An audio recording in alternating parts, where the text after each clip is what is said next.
အောက်ပဲစူးစမ်းရလက်ကဘာလို့ထင်တယ်လို့ဖြစ်မလာတာလဲလောကကြီးကတကယ်ပဲမတရားလို့လားလောကကြီးမှာဘာကြောင့်လူနည်းစုကပဲအရာရာကိုပိုင်ဆိုင်နေပြီးလူများစုကဘာလို့ရုန်းကန်နေရတာလဲဆိုတဲ့မိခွန်းဟာစိတ်ဝင်စားဖို့ကောင်းတယ်လို့စိတ်ပြတ်ဖို့လည်းကောင်းနေတော့ညို့ဖုန်းခဏလောက်စစ်ကြည့်လိုက်ပါအောင်အဲထဲမှာ application ဘယ်နှခုရှိလဲတကယ်တမ်းသုံးနေတဲ့ application ကဘယ်နှခုလောက်ရှိနေမလဲကိုကတော့ editor က 20% လောက်ပဲရှိတယ်ကျန်တဲ့ 80% ကတော့ဖုန်းထဲမှာနေရလာဦးနေတဲ့အမိုက်တွေပေါ့တင်ရဲ့အဝတ်ဗီဒီယိုဖွင့်ကြည့်အောင်မလားအင်ကြီးတွေအများကြီးရှိပေမဲ့တင်ဟာ 80% တော့အချိန်တွေမှာအကြိုက်ဆုံးအင်ကြီး 20% ကိုပဲပတ်ချလဲဝင်နေတာပါ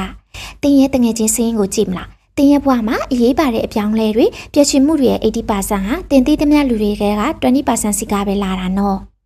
လူများစုကအလုံးများနေခြင်းကိုထိရောက်ခြင်းလို့မှားယွင်းစာယူဆတတ်ကြတဲ့အရေးမကြီးတဲ့အလုံး 80% နဲ့မှအရှင်ကုန်နေပြီးရလက်ကောင်းတွေထွက်လာမဲ့အလုံး 20% ကိုလစ်လျူရှုမိတတ်တာကြောက်ကွင်းပါပဲ19ရာစုအီတလီစီးပွားရေးပညာရှင်ပါရီတိုကစတင်တွေ့ရှိခဲ့တာအီတလီနိုင်ငံရဲ့မြေယာ 80% ကိုလူ 20% ကပဲပိုင်ဆိုင်ထားတော့တတိပြုမိယာကစခဲ့တာပါဒါကိုပရီတိုနီယာမာလို့ခေါ်ပါတယ်ဒါမှမဟုတ်80-20စီးမြင့်ပေါ့လောကကြီးမှာအကျိုးရလဲ 80% ဟာအကြောင်းတရား 20% စီကပဲလာတာပါဒါဟာစောက်တဲ့ theory တခုမဟုတ်ဘူးနော်တင်းရဲ့ဘွားတင်းရဲ့ပတ်စံအိမ်နဲ့ကိုတို့နေထိုင်နေတဲ့ဒီမတရားတဲ့လောကကြီးရဲ့လှုပ်ဝက်ချက်ကြီးပါ80-20ကြောက်ခွင်းနဲ့ကနေကြိုဆိုလိုက်ပါတယ်နော်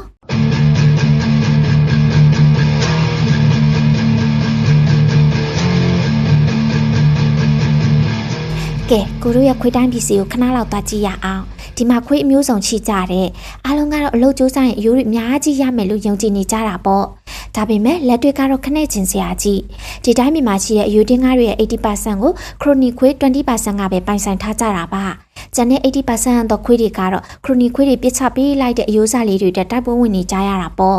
ဒါကိုညီမျှခွေးဝေခြင်းလို့ခေါ်မလားမဟုတ်သေးဘူးနော်ဒါတဘာဝတရားရဲ့သင်္စားလို့ခေါ်လို့ရတယ်လူတွေကတန်းတူညီမျှဆိုတာကိုလူသားဆန်တဲ့တမိုးတစ်ခုလို့သတ်မှတ်ထားကြပေမဲ့တဘာဝတရားကတော့အဲ့ဒါကိုနားမလည်ဘူးကျေစုတန်းတွေကနေတစ်တော်တဲ့တစ်ပင်တွေအထိအင်အားကြီးတဲ့ 20% ကပဲအရေးမြစ် 80% ကိုထိန်းချုပ်ထားတာပါကမ္ဘာလူကြီးရဲ့ 20% ခန့်ကပဲကမ္ဘာပိုင်ဆိုင်မှုစုစုပေါင်းရဲ့ 80% ခန့်ကိုပိုင်ဆိုင်ထားကြပါတယ်နိုင်ငံအများစုမှာ 20% တော့အချမ်းသာဆုံးလူဒန်းစားစီကပဲနိုင်ငံတော်အတွက်လိုအပ်တဲ့အခွင့်အရေး 80% ခန့်ကိုရရှိတာမျိုးဖြစ်တတ်ပါတယ်ကိုတို့နိုင်ငံတော့မပါဘူးနော်software တစ်ခုမှာရှိနေတဲ့ bus 20% ကိုပြင်လိုက်ရုံနဲ့ user တွေကြုံတွေ့နေရတဲ့ error တွေရဲ့ 80% ကိုပျောက်ကွယ်သွားစေနိုင်ပါတယ်။လူရဲ့ 20% ခန့်သောနာတာချီဖျားနာသူတွေတက်ပဲနိုင်ငံတော်ရဲ့ကျန်းမာရေးအသုံးစရိတ် 80% ခန့်ကိုသုံးစွဲရလိမ့်ရှိပါတယ်။ဘာသာစကားတစ်ခုရဲ့ 20% သောအသုံးများဆုံးစကားလုံးတွေကိုတက်မြောက်ထားရုံနဲ့နေ့စဉ်ပြောဆိုနေတဲ့စကားလုံးတွေရဲ့ 80% ကိုနားလည်စေနိုင်ပါတယ်။ကျန်တဲ့ 80% သောစကားလုံးတွေကတော့အထူးပြုနယ်ပယ်တွေမှာမှခရင်းစာသုံးစွဲတာမျိုးဖြစ်ပါတယ်။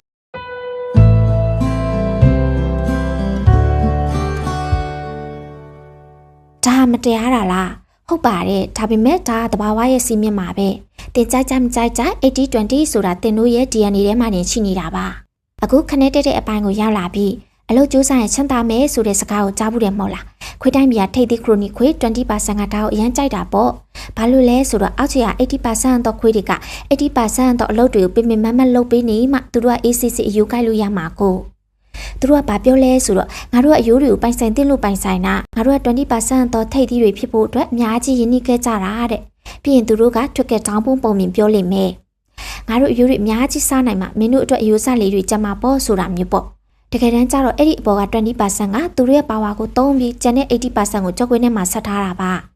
တင့်ကိုအလုပ်တွေအများကြီးပေးထားမယ်ဒါပေမဲ့တင်လုံးသမျှအလုပ် 80% ကအမိုက်တွေဖြစ်နေလိမ့်မယ်တင်ပေမဲ့နေတွေတင်ဟာ 20% နဲ့ဝင်လာဖို့အားရှိတော့မှာမဟုတ်ဘူးလေသူတို့ကတင်ကို 80% တော့အရေးမပါတဲ့အရာတွေထဲမှာအာရုံများနေစေချင်တာဒါဆိုတင်ပါလုံးမလဲလောကကြီးမတရားဘူးဆိုပြီးထိုင်ကိုနေမလားဒါမှမဟုတ်ဒီတင်ချာကိုတင်ပတ်ပါအောင်လှည့်သုံးမလားတင်ရဲ့ဘဝမှာအရေးမပါတဲ့ 80% တော့အလုပ်တွေလူတွေစိုးရိမ်မှုတွေကိုအမိုက်ပုံးနဲ့လွတ်ပစ်လိုက်ပါတင်ကိုအကျိုးရလဲ 80% ပေးနိုင်မဲ့ 20% တော့အရာတွေပေါ်မှာပဲအင်အားစိုက်ထုတ်လိုက်ပါအရေးမပါတဲ့အရာတွေတက်တိုက်ပွဲဝင်နေတာဟာတင်ကို 80% တော့တာမန်လူအုပ်ကြီးထဲမှာပဲတသက်လုံးပိတ်မိနေစေပါလိမ့်မယ်တင်းရဲ့စွမ်းအင်ကိုစူးစီးပါတင်းရဲ့တနေ့တာအလုပ်တွေကိုစင်ရှာကြည့်ပါဘယ်အလုပ်ကတင်းအတွက်တကယ်ရလက်အများဆုံးပေးတယ်လဲအကျိုးမြတ်နေတဲ့အချိန်ဖြုံးတိစေတဲ့အလုပ်တွေကိုညှင်းပယ်တတ်ပါစေတင်းရဲ့စွမ်းအင်တဲ့အချိန်ကိုရလက်အကောင်းဆုံးပေးမဲ့အလုပ် 20% ပေါ်မှာပဲပုံအောပြီးမြုပ်နှံလိုက်ပါ လောကကြီးကတော့ဘယ်တော့မှမျှတလာမှာမဟုတ်ဘူးသူမှသူ့ရဲ့ကိုယ်ပိုင်သေးချာသဘောတရားရှိနေတာပါလောကကြီးကမတရားဘူးဆိုတာကိုလက်ခံလိုက်တာဟာအောင်မြင်မှုရဲ့ပထမခြေလှမ်းပါဒါပေမဲ့တင်ကတော့အဲ့ဒီမတရားမှုရဲ့အပေါ်ဘက်က 20% နဲ့မှနေမလားအောက်ခြေက 80% နဲ့မှနေမလားဆိုတာတင်ကိုယ်တိုင်ရွေးချယ်လို့ရပါတယ်